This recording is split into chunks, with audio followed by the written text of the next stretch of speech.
Hey guys, and welcome back to the Freedom Kickstarter podcast. So today got a very special guest with us. We have CiCi Reagan. So as always, I'm going to hand it over to the guests to give us their elevator pitch style intro. So CiCi, welcome to the show, and do you want to tell people who you are and what you do? Yeah, thank you so much for having me.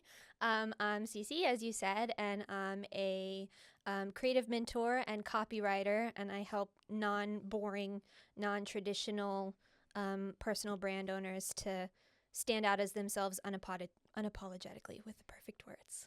Love it. Yeah. Sounds good. So I'm excited to dive in some of that because I think, as we discussed beforehand, a lot of people doing things in a very formulaic, very boring way. So yeah, looking forward to what we talk about. But first of all, give us an idea, because this podcast is a lot about kind of the lifestyle around business as well. What does a typical day look like for you? Well, I am a human potato. So it kind of depends. And when it's cold outside, I definitely tend to sleep in later. I don't like to wake up before like 9 o'clock and get up and make breakfast for my little dog, Harley. And I just kind of have like a slow start getting into things because I find I'm more creative in the evenings. So now I don't have to like pigeonhole myself into being a morning person. I don't even try. Yeah, and then maybe I'll have my coffee, do like, check emails or whatever messages I might have gotten and reply to any sort of like clients and little things, send some voice notes. And then I might sit down, do some client work, take a little break in the afternoon, walk my dog, chill. And then in the evenings, I like to do my own stuff a lot of the time, or we'll get stuck into a big project for a client or something like that. Like if we're redoing their website or something, and it's like, okay, and I can just sit there and my partner will play like video games and stuff like that. And my dog, will go to sleep, and then I'm being left alone and I can just go into my zone for like 3 hours. And then zonk out and do it all again. It's just like very boring. Well, I think that's interesting because I always say to people, like, it's having the options to do what you want to do. Mm. Like, my routine is generally quite formulaic as well. I mean, it's running, it's gym, it's coffee shops to work. That's kind of it, and then sort of social stuff outside of that. But most of the time, I probably don't take as much, do as much with my freedom as I could do. But it's about having that life that you enjoy, I guess. And if that is, projects, it's staying at home, like that's the dream, basically, right? Yeah, I like it. But I mean, I will do other stuff like today I'm here, and in the summertime, I definitely do more like I'll be at the beach and going to the rock pools and like doing all kinds of fun stuff. So a bit less potatoey in the summer then. Only slightly. Yeah. Cool. So talking about projects and that kind of thing, you mentioned about clients need to be non-boring, want to use their own voice, but who's like the ideal client for you? Who do you love to work with? Um, People who love nuance, who aren't afraid. Like I have a lot of spiritual clients, but they're also really intelligent, and it's not like those things don't fit together. That's not what I mean, but I think sometimes you think of, there's the whole phrasing of like woo woo and spirituality and people being a little bit like airy fairy or like not super grounded, but I like the people who have that, but then like I have a client who's spiritual, but then she's also like a patent lawyer. You know what I mean? So there's like a juxtaposition there. They want to have interesting conversations. Um, and I think what I like the most, what's most interesting about what they have in common is that they do want to stand out, but they have this sort of like secret fear of being misconstrued as being like seen as one of the bad apples in their industry. And so sometimes that keeps them stuck and more invisible. So it's kind of about finding that line. What is this sort of like golden thread that makes their like spirituality and their logical stuff and all that stuff make sense? What's different about them? And then how do we express that? Do you find you have to draw that out of people, or do they tend to be quite forthcoming and sort of let you sort of do what you want with their voice and their copy? I think when people come to me, they trust me. It's like it's for a reason. But I say this thing to them when we're on a call. I say, download your brain into my brain. And I just feel like that gives them, then they can just talk at me for like 30, 45 minutes sometimes. And I'm like taking my notes, the whole thing's recorded, and then I can go back to it later. But it just like, it's kind of funny. It takes the pressure off, and I'm sure they feel that they can speak to me anyways. But it's like, I have some questions I'll ask you after and just like fill in whatever blanks based on what you say. But for now, just put all your thoughts into my head, please. I like that. I think it's something that I sort of do similar in terms of try and get as much from clients as I can in terms of that initial interview, kind of listening to podcasts, watching videos, that kind of thing. But do you have sort of more of a process for doing that? Like, are there certain check boxes you want to do to kind of get someone's voice? If I was a client and I came to you, what would be the process we go through for you to get what you needed? Well, we have the initial chat, obviously, so I can make sure that I know exactly what you need and you know what you need, and we're all on the same page. Then there's like the proposal, which has it all spelled out in black and white and, different ways. And sometimes I have a lot of neurodivergent clients as well, so sometimes it's a little video, a little loom to go along with it. Hey, here's what I mean from all this writing. And then we have like the onboarding call. I have a Google form that people fill out, but to be honest, most of it is just on the call. And it really is just them talking at me, whatever the things are that are swirling around in their heads. And then I ask whatever like fill-in questions I need to. And then at that point, I'll go and do some deeper research into the brand stuff and competitors and all of that thing. And then produce a first draft. So that's kind of the process. Got it. Yeah, I've often found that certainly with some of the copywriters I've mentored in the past, they might say something like, oh, yeah, my client isn't telling me what's different about them, or my client has filled in this Google form or a Google Doc and they've hardly given me anything. I'm like, well, yeah, because that's kind of just clients. And actually sometimes you have to keep probing, and it might be uncomfortable for you and it might be slightly annoying for them, but I'm like, the end result from you taking that extra time to go into that process, that gets you a much better outcome. So if you're a copywriter, in my mind, and you're not doing that, you're probably doing your clients a disservice because you simply can't get into their head enough. Yeah, they don't know what's important like we do. And you probably even have this in your own business. Like I have this for myself. You can't see the forest for the trees. Like sometimes you need somebody else to kind of pull that out of you. And I think that's part of the job. You do have to like not push, but you can ask clarifying questions. Like if they say something that makes your brain go, what is that? Then write it down. And then when they're done talking, be like, you said this. Do you mean this? And then they'll tell you. And then it's amazing. Yeah, I remember one client years ago, and I'd asked him, is there any interesting stories we can share about you in an email? And he gave me just some very bland, generic stuff. We went back and forth, and there wasn't really anything. And then in conversation, probably a week later, he mentioned something. He was a physique athlete, like bodybuilder, and he told me a story about when he'd been in Australia and got bitten by some spider. His leg had swollen up. He'd spent X many weeks in hospital, living off, I think he had to blend tuna into protein shakes because he was on meds that meant he couldn't eat.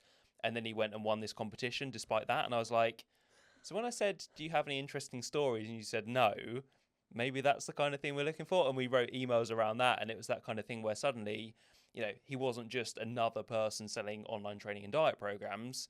He was that guy with a cool story to his audience. Yeah, but we don't see our own cool stories as cool. We see them as fully dull and boring. Very true. Yeah. So switch your gears then. How did you actually get into writing copy? Well, I have always loved writing. I've got journals going back to when I was like 11 years old. But I started my financial services business when I first moved to the UK in like 2018. I did that for like 5 years. I've since sold that business. And then in the end of 2020, I launched a community for fellow survivors of addiction, abuse, and trauma to heal through writing. And I taught creative writing as a tool for healing. And I did that for a year and then closed that down and decided to move on. Honestly, I loved it, but it was just like emotionally really challenging. And with running the financial services business at the same time, it just got too much for me. But then around that time, I was getting divorced. So it was like, okay, something's got to give.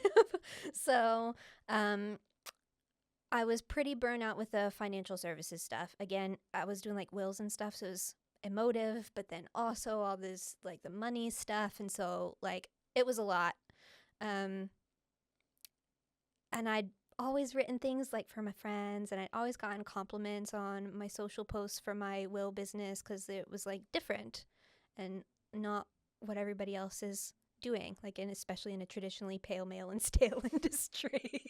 So I decided that I would just do a little post and just say, does anybody want me to write, copy for them? Does anybody want me to write you some like social posts or whatever? Because people was always like, CiCi, I love your stuff.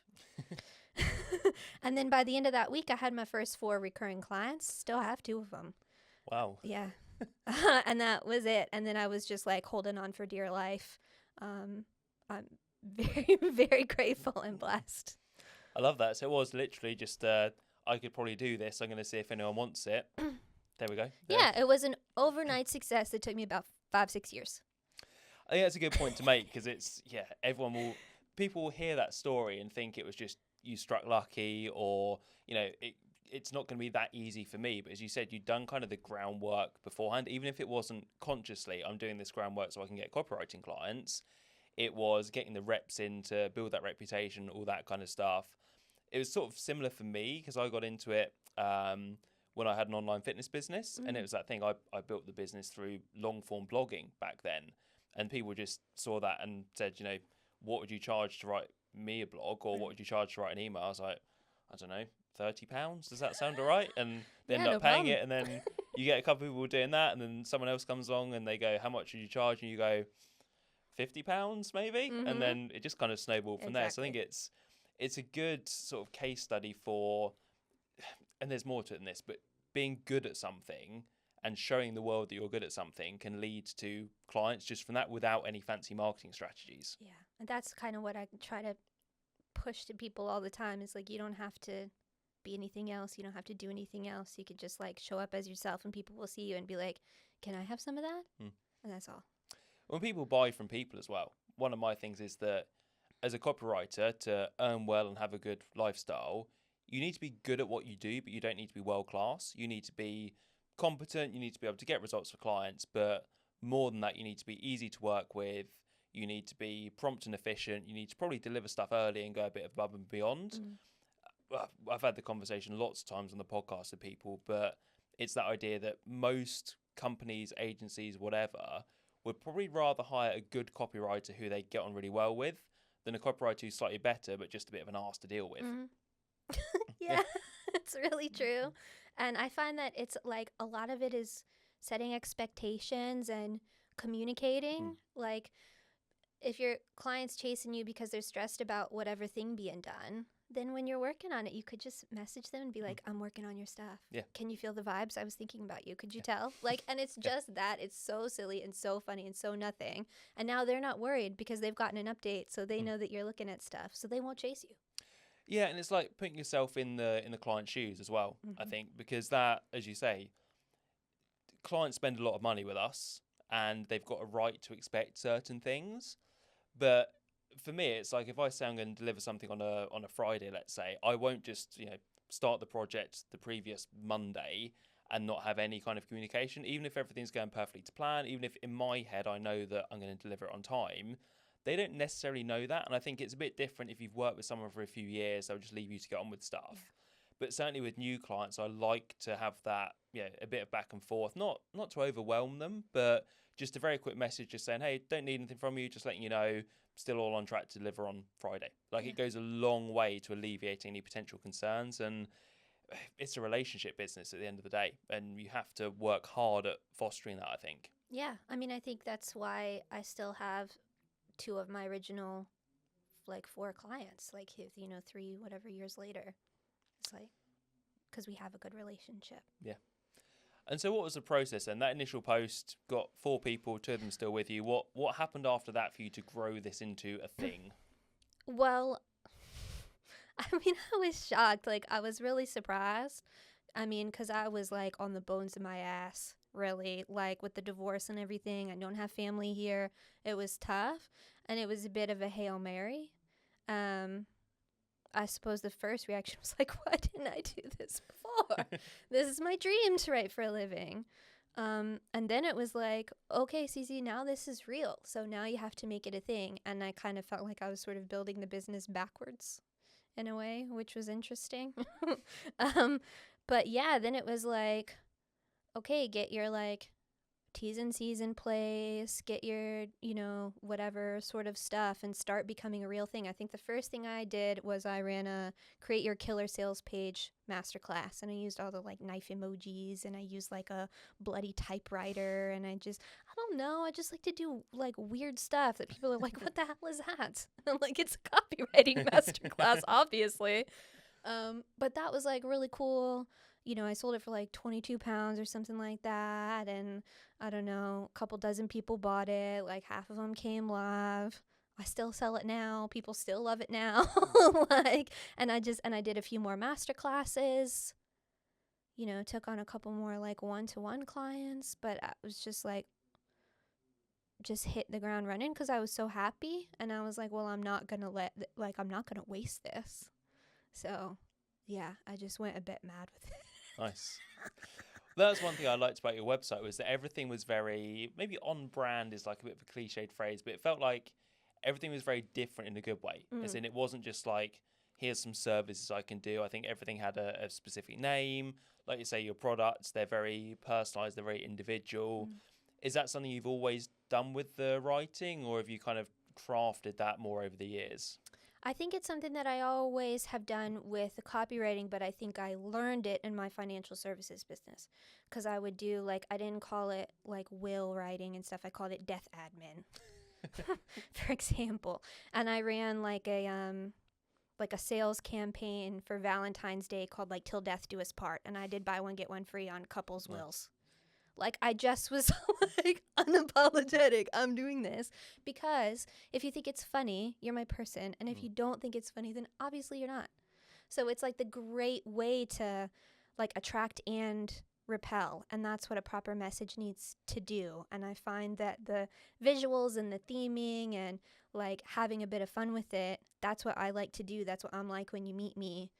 I'm not serious. So I'm not going to pretend to be, because I'm not going to get like the right people that way. So I think I learned that from financial services, and I just like turned it up to 100 because I was like, well, this is a creative industry, so I can do whatever I want. Yeah, it's an approach that I very much vibe with as well. I think if you're not going to like me, there's not much I can do to change your mind on that, and that's okay. We don't like everyone in the world ourselves, so why would everyone like us? Right. But a lot of people still have that fear over being disliked for being themselves, and they'd rather kind of sit in the middle. Is there anything you'd advise in terms of like essentially getting rid of that fear? It's tough. A lot of what I tell people is like that you're not that important with peace and love. You're just not that special. A lot of people are more worried about themselves than they're worried about you. And like, if you wouldn't go to the people for advice, do you really care what they think? And some people, you'll never win with them no matter what you do. And it is hard to be real and be rejected for being real. Because if you're fake and you're rejected, not that you're trying to be fake, but, if you're a different version of yourself and then somebody rejects you for that, it doesn't like hit you because they don't know who you are. But when you put yourself out there and get rejected, like, it is harder. But I think it gets easier the more you do it. I think you just have to kind of do it anyways sometimes. And as you do it, yeah, maybe you will get some hate or whatever. But you will also get people who will message you and say, thank you so much for sharing this thing that I could never put into words. Thanks for talking about this thing. Like, oh, I hate seeing that in our industry too. I'm so glad you called it out. And then you will start to build confidence instantly. And then it becomes easier and easier and easier. So sometimes to get over that initial push, it's like I make them a meme. Or I tell them, like, this is what you just said to me. Here is it an engagement post form, and you have to go post it now. Yep. And they will. And I'll be like, if anybody gives you crap, just say, like, I told you to do it. And blame me. Yeah. But they just need like the initial first thing. And it's so funny. As soon as you get like a little bit of a positive response, you're like, oh, maybe this wasn't so bad. And then you can do it. Yeah, I think it's very valid. Like, sort of to piggyback off your example, I always say to people, you could literally cure a type of cancer, and you would get people saying, why didn't you cure that other type of cancer instead? I'm like, it doesn't matter what you do. There are angry people, especially online, where everything's more visible. Everyone's more, not everyone, a lot of people are more willing to insult you, just to be mean, to be nasty, because there's no comeback for them, really. So getting over that's difficult, but you just have to realize those people are there. And I also think knowing who exactly you're going after, like for me, whenever I post something, I keep a specific avatar in mind of who I want this post to resonate with. And it's actually, there's a guy who he's bought courses from me. He's been a paid subscriber to a newsletter, been in my mentoring group. And I remember one day about 4 years ago, he emailed me and he told me that, I think this was just after he bought something. He said, I bought from you because every Tuesday and every Friday I go to the cafe in Waitrose, open up my laptop, I get a bacon sandwich and a flat white, and I read your emails. And I was like, okay, you're basically my ideal customer. Like now I picture that person sat in Waitrose with his laptop, bacon sandwich, flat white. I'm like, okay, I'm writing to you. What would you think of this post or this email? If you'd think that I was a dick for writing that, I'm probably not going to write it, or I'll tone it down. If you would love that, I don't really care if it pisses off other people. I'm going to write it. Well, that's the thing. I think that's a really good point, because if you're clear, then it doesn't really tend to matter so much. Yeah. 100%. What I wanted to explore as well was, you mentioned about the creative writing that you got into, about sort of the healing work. Yeah. Was that something did someone introduce you to that? Was it something that you discovered on your own? Like, what was the process or the discovery journey there? Well, I am in recovery from addiction. So I'm 9 years sober from alcohol, and I did a 12-step program as part of that recovery process. And a lot of the 12 steps is writing.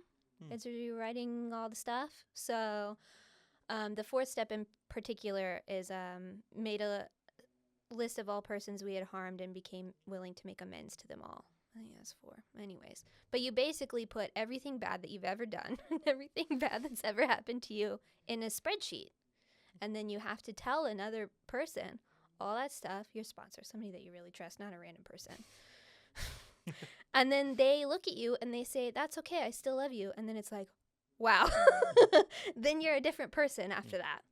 So, and obviously I had always written, so I always found it personally helpful for me, but I began to explore it more like as a healing tool, I think, as part of the addiction recovery process, and doing the steps and everything. And I taken creative writing classes, and I've written poetry. I published a poetry book in 2020. So I had all these different kind of like bits and pieces to draw from. So that's what kind of inspired me to put this sort of like group together and to like step into that healing space with the writing, because I think that that's what it does. If you can take something out of your head and you can put it onto paper or type it or whatever, and then you can see it in black and white, suddenly you can have this perspective on your own life and your own experience that you're not able to have when it's just floating around in your little brain and like bouncing off everything. You know, sometimes you can let stuff go. Sometimes you could write a letter to somebody who like did something horrible to you, or you could write a letter to your chronic pain or to whatever it is, to resentment in general, and then you can set it on fire, and it's like you're burning that like, and it takes 30 minutes. Do you know what I mean? I just love words. I think they're so powerful. I think they transform lives, and I've seen that many different ways, like throughout my life, and definitely through doing that work really closely with those people for the year. It was incredible. I certainly remember, and this is sort of on a much lower scale, but I remember an email that I sent probably about 3 years ago. And I was going through I wouldn't say a tough time, but I was living on my own for the first time in a few years, had ended a relationship, and I'd sort of felt very lonely. And that was quite unusual for me, because normally I don't feel lonely. I'm perfectly happy in my own company, or I'm with other people a lot. And I remember just thinking, yeah, I feel quite lonely now. And I actually committed to writing an email about that, But what I found was it did two things. When I thought, I'm going to write an email about this, first of all, it made me think, I need to find a way out of this. So actually, before I wrote that email, I decided to write it. But before I wrote it, I actually thought, what can I do? Okay, I'm going to get myself around some more people. So I booked a cooking class to go and do. I booked a coffee making workshop to go and do. Booked in a few things. And just by setting the attention of writing about it, made me do that. And then I remember writing that email and basically saying, look, here's how I was feeling a couple of days ago. You know, detailed it out. Here's what I'm doing to fix it. And sort of tied it in with the message of, look, a lot of people reading this might feel like that as well, because sometimes when we work on our own, we might feel like it in business, you might feel like it in life. But all I'm saying is I've not mastered this yet, but actually if you make some plans to do something, you'll feel so much better. And what I found was that, first of all, it just made it seem like not as much of a big deal to me. And I think that was the most responsive I've ever got to an email. And it was crazy how many people emailed back and either said, this was me, or just said, you know, sorry you're feeling like that, but it's really cool that you're doing stuff to work through it. So yeah, on a smaller scale, I can absolutely relate to that idea of getting stuff down on paper being very cathartic, I guess. Yeah, and vulnerability is catching. It's like yawns. Yeah, not heard that before. I like that. And I think it's when it's done in a very authentic way. Yeah, I think from a marketing standpoint, it's that whole we want to buy into people we want to be like, but if you're kind of positioning yourself as this person who never does any wrong, who's kind of completely unflappable all the time, and you try and present yourself as perfect, like people just don't really believe that. And I often reference some of the studies that show that when you when you make it known about your faults and that you're aware of them, people actually trust you more, because they're like, well, if they're willing to admit that, then actually I can believe them when they make a claim about how their product's really good, for example. Yeah, it's I mean, authenticity, it is sort of like one of those buzzwords, I guess. Everybody's kind of talking about it now, but it doesn't mean it's what you're saying. It doesn't mean this sort of like false inflated sort of thing. It means like the thing that you don't want to say, that you're like avoiding saying, is probably the thing that you should just say, and then it will be over. You know, it's that. And that's, like you said, is what people remember. We were talking about it earlier, when you meet people networking and just have a chat with them, and it's like, I remember the people who have told me like silly stories about their lives and their childhood, or like weird places they grew up, or some like funny client story, than any conversation I had with anybody that was a sales pitch. Yeah, definitely. And it makes you realize sometimes it's not as big of a deal as you thought. And other people, like I remember a friend once telling me something that he said had held him back since childhood. Like he was involved in an accident on a train when a woman was injured because he let go of one of the old heavy train doors. And he said he carried that with him for years. And he told a few of us, and we were like, well, you were like 10 years old. It was an accident. You know, it didn't matter. No one died. And he was like, oh yeah, I guess you're right. It's like sort of 20, 30 years of having this stress. All of a sudden, I know that's not writing, but just getting it out there, people either go, it's not really a big deal, or they go, oh, sorry that happened to you. But they're not, as relating back to what you said earlier, a lot of people just don't care that much about you. Like, and you get it out there, it's a weight lifted, and then you just move on. Yeah, it's a perspective, it's the objectivity, and you just can't give that to yourself. Yeah. 100%. So going back to the kind of copywriting journey then, what was the process of sort of wrapping up the financial services businesses and getting into the more into like copy full time? Well, I just kind of like set a date when I wasn't going to take any new clients for the financial services business. I kind of let any like clients with existing projects know, like, hey, I'm still like obviously going to finish up your stuff, but I'm winding this down for now, and I'll keep you updated. And then I just put out, obviously I knew quite a lot of people in financial services and like financial advisors and other people who would be interested in it. So reached out to a few people to see if anybody would be interested in buying it. And a couple of people were, and one of the people, a woman very similar in style to me, like, you know, funny, chill, like not really so financial services. Do you know what I mean? So she was like a great choice. Vicky, she's fabulous. So, now I was able to then let my previous clients know, like, hey, Vicky's taking over, and if you need anything, like, reach out to her, and if they come to me, then I can refer them on to her. So that was good. I felt happy that I like found someone that I could kind of like refer people onto, and like she's going to take over this now and she has all your details and that kind of thing. So I felt like I wasn't really leaving anybody in the lurch, because that was really important to me. It was like, it's an emotional thing that you do with somebody, you know, so I wanted to make sure that they were like taken care of. But then otherwise, other than that, like it was just finishing up the bits and pieces that I was working on, whatever wills or lasting powers of attorney or whatever it was, and I just focused like tunnel vision on the copywriting business and just like being kind of loud about it. Just post like every single day. Like I'm a big fan of batching content and like scheduling it. So it was like, you know, I was making sure that my posts were going out and all my emails and stuff and all my things. And it was just like, yeah, come up with a name real quick and let's do it. So obviously I had to rebrand like 2 years in. But yeah. Did you ever have one of those like, what the fuck am I doing moments? Or were you very, very certain that what you were doing was the right thing? Yeah, 100% it's the right thing because nothing is wasted. And I think that's kind of like how you know you're on the right track is what you're doing, does it utilize your experience and things that you've learned along the way, like professionally and personally. So I use like all the business stuff that I know. I use the stuff that I learned in recovery.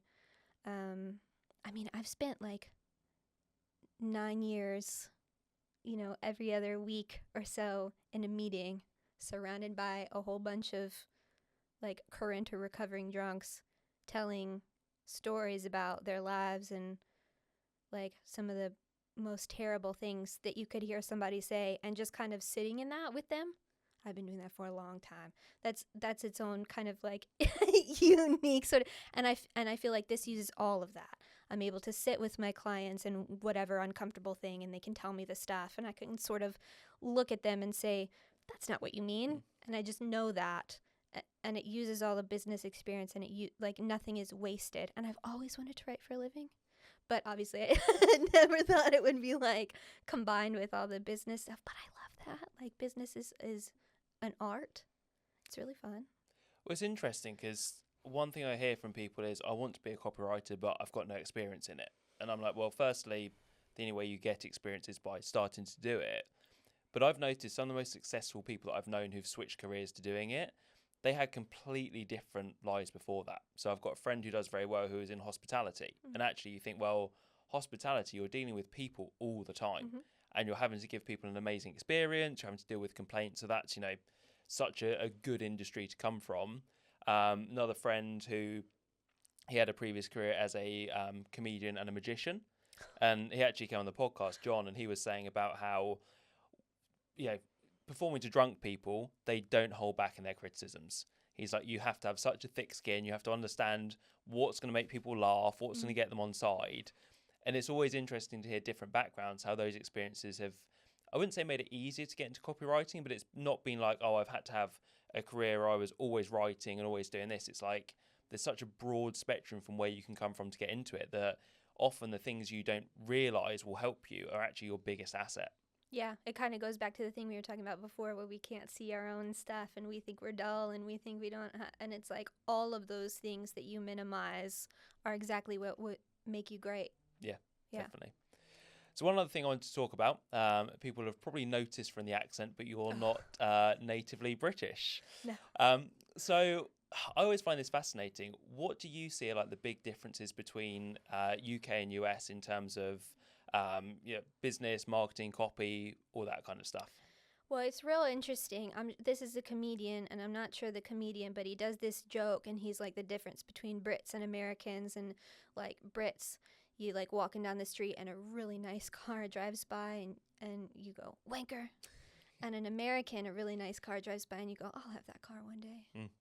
And I think that's the difference is like, I don't have the step upper lip thing. Like I don't have, you know, I don't I'm not sure what it is, but it's very different. I think the approach, I never worry about like being too much or making myself smaller. I think women in particular, like because of how we're socialized, can like have more of an issue with that. So I think maybe even British women more than that. So it's a lot to overcome. Um, but yeah, it's like the shamelessness of Americans. Do you know what I mean?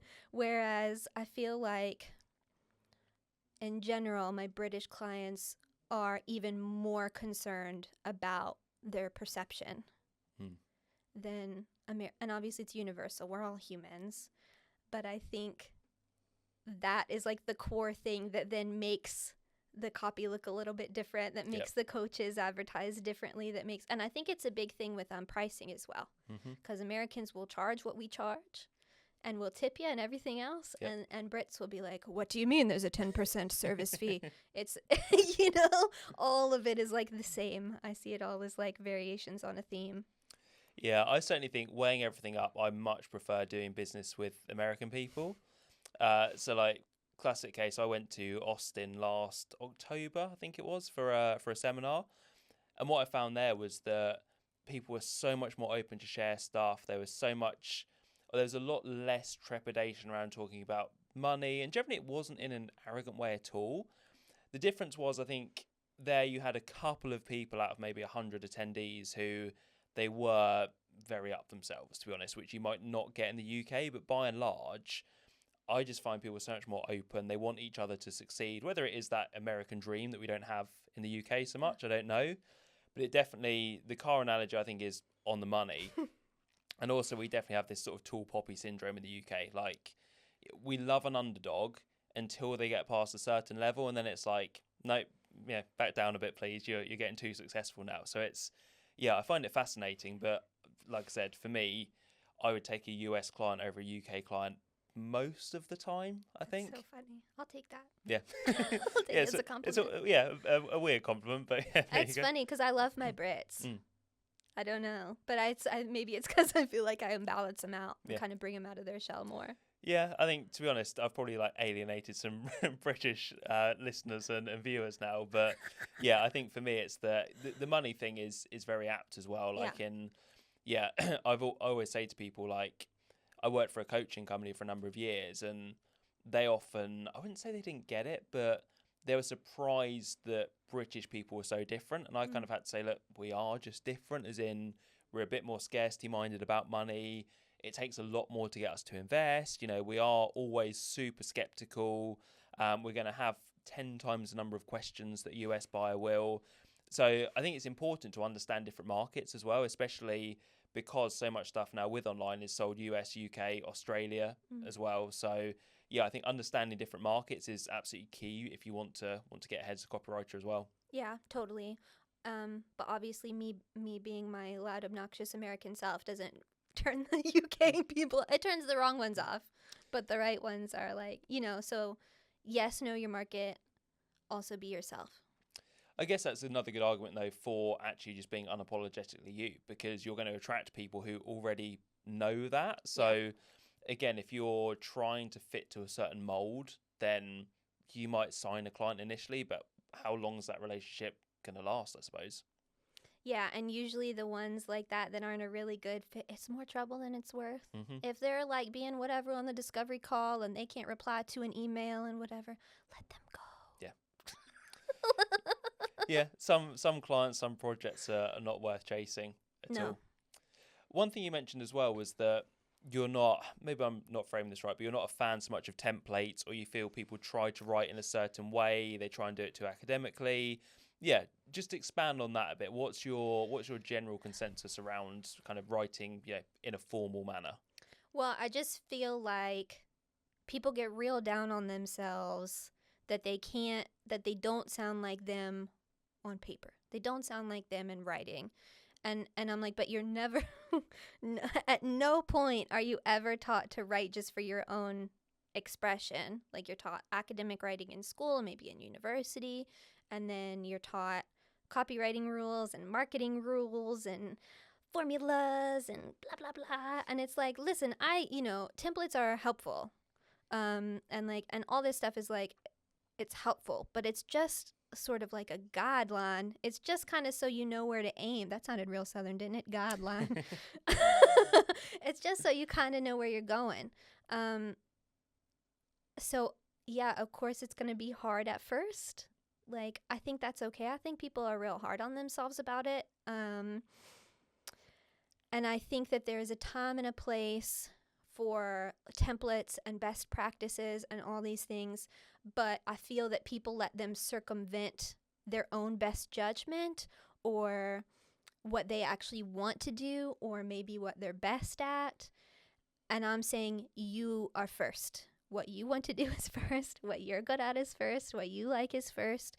And like, and ideal clients and offers and templates and how to then present that comes separate. But you have to kind of know like who you are and what you want to do, or you're going to end up doing something that you really don't want to do, or maybe you want to do it but you're doing it wrong, and so you end up burnt out, which is what happened to me. How would you advise someone to start getting away from the formulaic approach then and doing their own thing? I think you have to write weird shit. Yeah, I think that's the first place to start. Like, I love the thing that I love to teach people because I can do it real quick is like haiku, which is like the 5 syllables, 7 syllables, and then 5 syllables. It's just a 3-line. It's a Japanese thing. Typically, they're about like a landscape or whatever. It's like a poetic landscape. But you can just do it about whatever you want. And because it's short, it's like quick. So that's a thing you can do, and like write a little haiku about, you know, like your dog or the moon or your breakfast or anything, like only silly. And it just kind of makes your brain start to do the thing, because if we're never taught how to write these other ways, then how do you kind of like so you have to do weird stuff that makes you uncomfortable. You could journal if you like to journal. A lot of people hate that. You know, so but just starting to do something a little bit different. It's like when you first work out and then you like, oh wow, this feels good, and it kind of awakens those muscles and then you want to do it more. It's the same kind of thing. So even if it's just like the letter that I said and you burn it, if something's really bothering you, or I would just encourage people to write weird shit. I like it. Yeah. I was actually going to use an exercise analogy as well and say it's kind of like getting the reps in on something. One thing that I think it's a great example of this is Seth Godin keeps his daily blog that he's been doing for, I don't even know how long, probably close on 20 years now. And because he does it every single day, most of the time it's quite short, and it is just a thought he's had that's popped into his head. I'm sure that out of 365 days a year, there's probably 350 of those blogs that you would read and not necessarily get that much from. But because of the high volume, actually, that's going to just help him kind of, and he's very, very experienced business person and marketer, but for someone new starting like that, that's going to help them get out of their own head.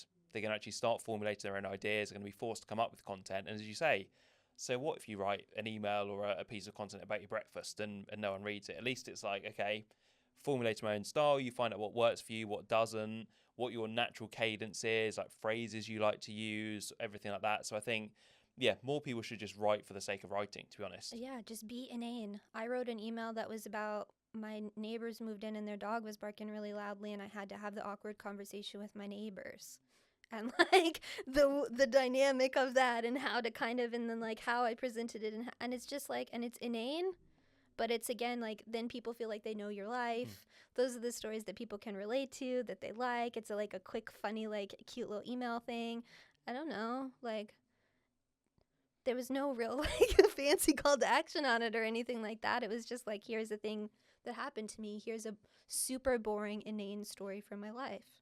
Well, people stress so much about having a call to action and what's the purpose of this email. But again, on that same theme, sometimes the purpose is just build a bond, tell people something interesting, something funny, something that showcases your personality or highlights a fault, or, you know, I was going to say shows that you're funny, but you don't even have to be funny. Some people aren't funny, like and that's fine. You might be more empathetic, or you might want to show up more, I don't know, stoic, let's say, but it's absolutely fine what you want to do. But the more the more you get into that and the more you just write without a filter, I guess, the more kind of people get that. And again, most of the time we buy into people we like, not necessarily the person who is the absolute best at doing this one thing in the world. Yeah, I agree. And we're taught about like value and all these things. And I think people think of value as like teaching or like tips and like giving. But sometimes the value is the conversation. The value is the connection. The value is the laugh, the thought-provoking quote, the whatever. Like sometimes that's the value. And then the call to action is like, reply to this email if you have any tips on dealing with problem neighbors, you know, or something. Like, my neighbors are lovely, but like, but yeah, it's just like, it doesn't have to be this whole big, like, giant, huge thing. It's like, it's just an email. It's just a post. Calm down. Nobody will even remember it in like 20 minutes. I promise. Yeah, my thing is that if someone could get what you're sharing from a 10-second Google search, that's probably not value. Right. Like, I want to hear about, you know, stuff that people haven't told anyone before, or it is just this weird insight. I mean, I say find your quirks and write about them. So I'll write about like early 2000s indie music, because that's still the only type of music I really listen to. I've not listened to a new band in like 15 years. Or so similar. Yeah. Yeah, probably do a spin-off podcast all on that, to be honest. Things like, you know, I'm trying to think of ones off the top of my head, but I write a lot about my running because that's a massive part of my life, and that will bore some people to tears, but I'm also not that bothered because I want to write about it, so I'm going to write about it. If you're not that fussed, just delete the email and read the next one. Yeah, or just unsubscribe. Yeah. Goodbye. Not the end of the world at all. Yeah. So who's your absolute favorite type of client to write for, and what's your favorite type of copy to put together for them? Oh wow, what a great question. I love to write for a client who doesn't micromanage me at all and just hires me because they just want me to do my thing. So that's my favorite type of client to work with, I suppose. My favorite type of work to do, I mean, I really like my sort of ongoing stuff where we meet every month and we do the strategy thing and then we do like whatever other thing, you know, when you work like really closely with clients and they can tell you what they want, and then I can be like, here's your 3-day challenge. Here's your masterclass. Here's your, like, I love that. Like when you know somebody so well. But I do like the one-off projects and stuff too. I like doing like a whole website. I think maybe that's so boring, but I really like to do it because a lot of times people have been wanting to do it for a long time. So they're really excited about it. They're so happy when they like get the copy and stuff. And then when it goes live and is like this whole thing with all the design and everything, it's like, I don't know. I'm not a mother that was like having a baby. That's like my version of it. I'm like not going to do that. I have my dog and my writing. And that's what I feel like when I see the finished like website or the finished like challenge or the finished like masterclass or webinar or whatever it is. And it's like, wow, look, we made that from our brains. Love it. Yeah, it's definitely that process. I think I see the same, whether it's, you know, putting together a launch sequence for someone. The results are always amazing, but sometimes it is just that process and finding an end outcome and having someone go, yeah, I that's exactly what I wanted to say, but I didn't know how to say it. I think is a big win for definite. Yeah, and to see how their content and how they express themselves, how that changes after you write for them, I find that so rewarding. Sometimes they're not even aware of it, but I'll like look at stuff that they said and I'll be like, you little minx. Definitely.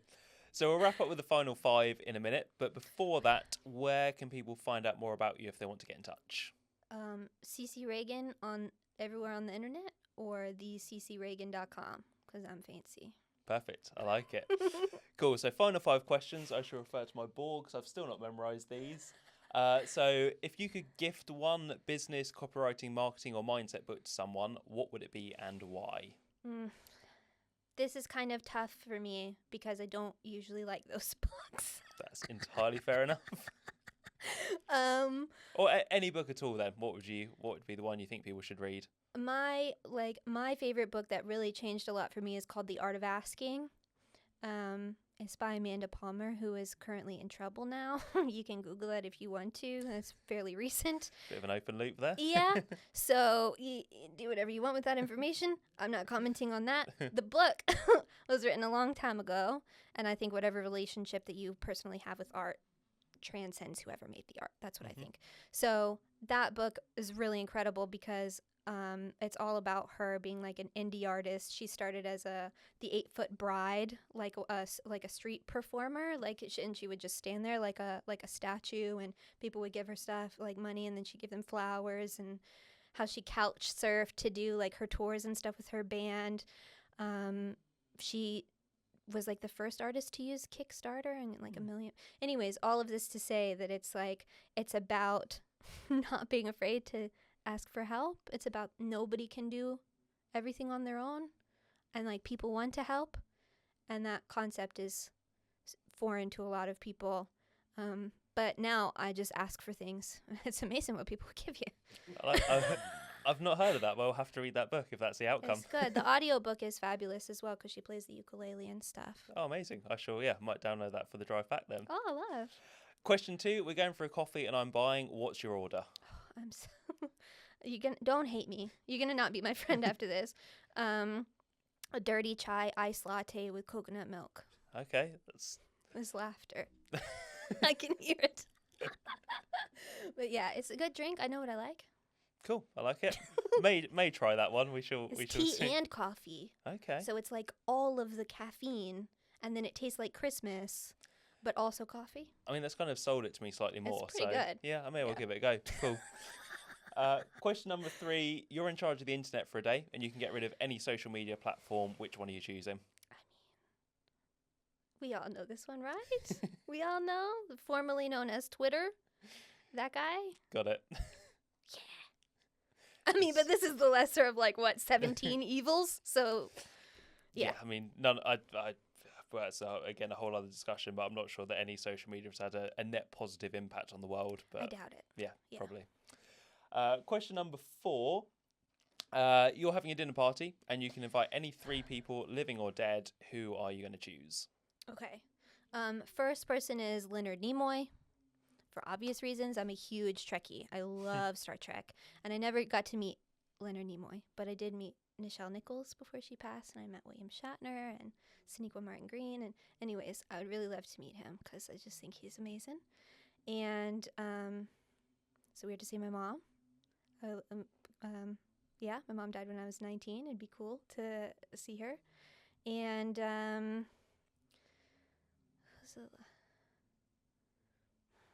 Lucille Ball, because I just think Lucille Ball is such a powerhouse. She's the reason Star Trek actually exists. There's a theme here.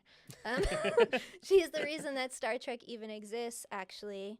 And she was one of the first women to have her own production company, like Desilu, and yeah, I love her. I would love to chat with her. Amazing. I like it. And then final question would be, for someone who wants to do what you're doing, what would be the best bit of advice that you could give them? I think to just start, which is so annoying, but I think what I mean is, if you have a thing that you want to do, or you have an idea, like you want to start copywriting, maybe you have somebody in mind that you would like to write for, or something like that, or you want to do I always had friends in business who could never write their abouts. That's a really hard thing for people, intro posts and abouts and stuff like that. Find a thing that maybe you could just start with. I want to write about pages, or I want to write do a batch of 10 posts, or what I did with the sales page masterclass. Pick a thing that's your thing that you like, and then try and start with that. And it's kind of like what I said before, because once you start with the one thing and then you do it and then you get good feedback, then it just snowballs and builds on itself and becomes bigger and bigger, and then it will push you where it will tell you where you're supposed to go. You just kind of hang on. Amazing. I like it. Perfect. Thanks. Awesome. Thanks so much, CiCi. That was Thank you. Love that. It was really interesting. So I really appreciate your time. Oh, thank you. I've had the best time. Awesome. Good stuff. Go on. Thank you too as well for watching at home. As always, likes, subscribes, shares, always welcome. If you have a question for myself or for CiCi, pop it down in the comments. I'll pop all the links from today's episode in there as well. And we shall catch you on the next one.